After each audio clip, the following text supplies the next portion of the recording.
Indonesia kompeten guna mencapai insan mulia yang berkualitas serta berdaya saing untuk negara.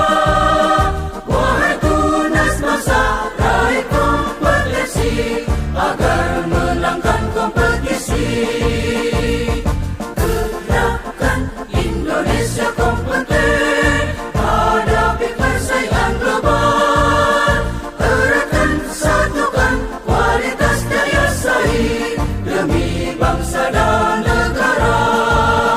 Untukmu Indonesia. Assalamualaikum warahmatullahi wabarakatuh. Perkenalkan, nama saya Winda Gunarti dari LSK Pendidik PAUD.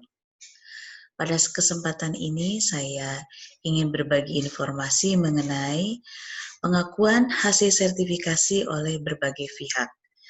Dan ini tentu saja kaitannya dengan hasil uji kompetensi pendidik PAUD. Sekilas mengenai LSK Pendidik PAUD. LSK Pendidik PAUD itu didirikan di Jakarta pada tanggal 8 Agustus 2010, didirikan oleh organisasi yang bernama Himpaudi atau Himpunan Pendidik dan Tenaga Kependidikan Anak Usia Dini. Namun dalam perjalanannya, LSK Pendidik PAUD saat ini berada di bawah naungan Asosiasi Pendidikan Guru Pendidikan Anak Usia Dini, kemudian Himpaudi, kemudian Ikatan Guru Raudatul Atfal, dan satu lagi dari Ikatan Guru Taman Kanak-Kanak Indonesia. Nah, pada kesempatan ini kita akan membahas 3 poin. Yang pertama tentang apa itu uji kompetensi pendidik PAUD, kemudian mengapa harus dilakukan uji kompetensi pendidik PAUD, dan jika telah memiliki sertifikat kompeten, apa gunanya?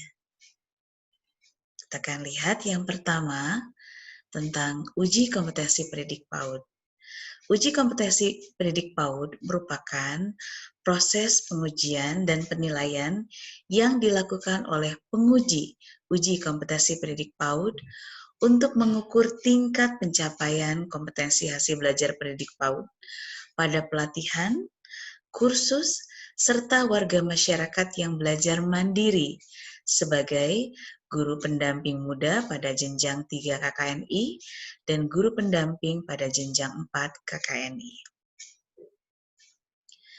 Nah, siapa yang harus melakukan uji kompetensi pendidik PAUD? Yang pertama adalah para pendidik PAUD yang berkualifikasi pendidikan SMA atau sederajat dan sudah mengikuti diklat dasar atau kursus pendidik PAUD atau yang belajar mandiri. Kemudian yang kedua adalah mereka yang sudah D4 atau S1 tetapi non-PAUD. Mengapa harus dilakukan uji kompetensi pendidik PAUD? Yang pertama adalah untuk memperoleh tenaga pendidik yang kompeten. Karena tenaga pendidik ini merupakan unsur yang merupakan ujung tombak terselenggaranya pendidikan secara baik.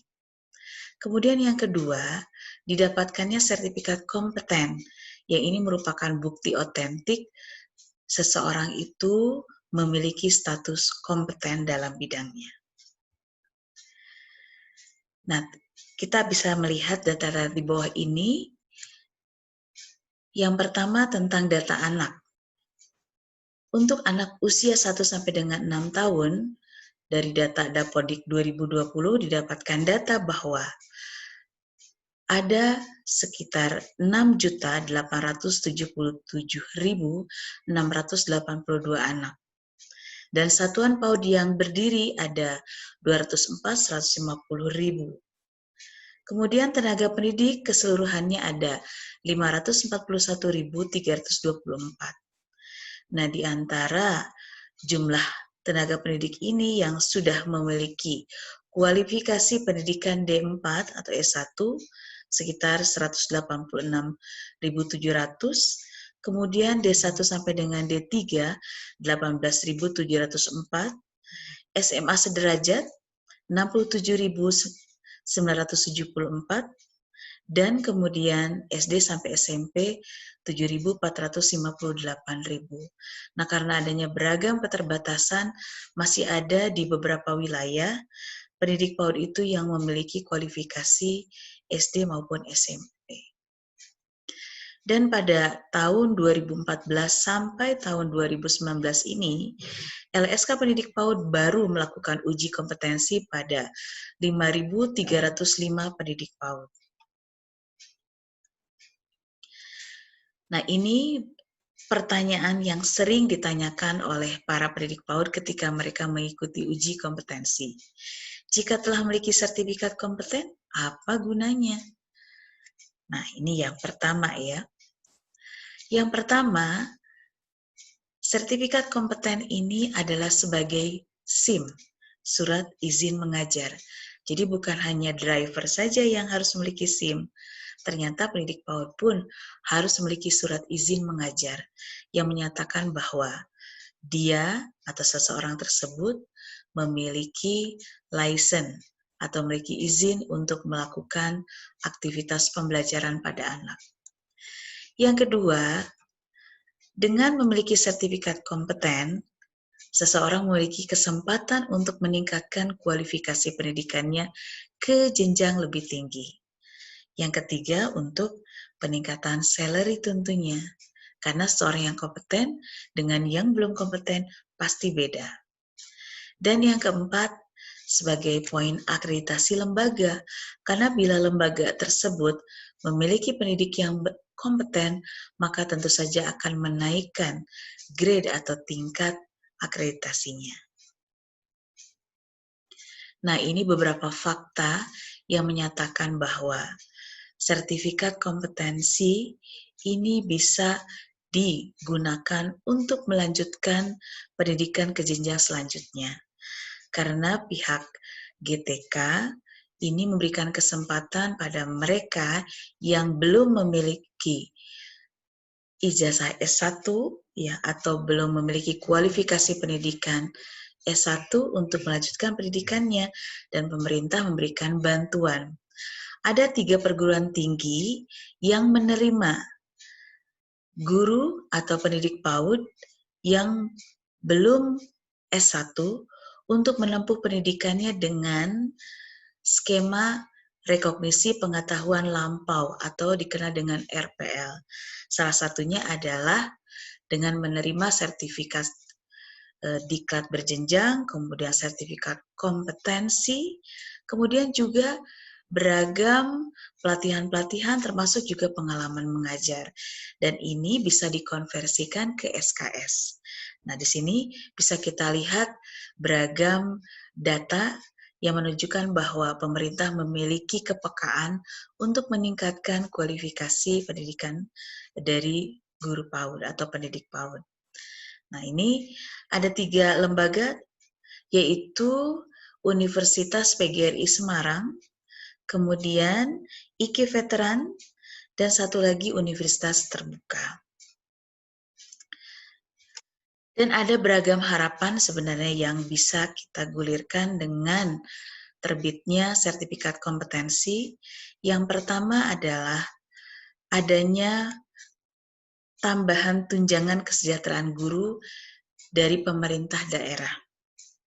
Beberapa daerah memang sudah memberikan tunjangan kesejahteraan tambahan bagi mereka yang memiliki sertifikat kompeten. Tapi ada juga yang belum.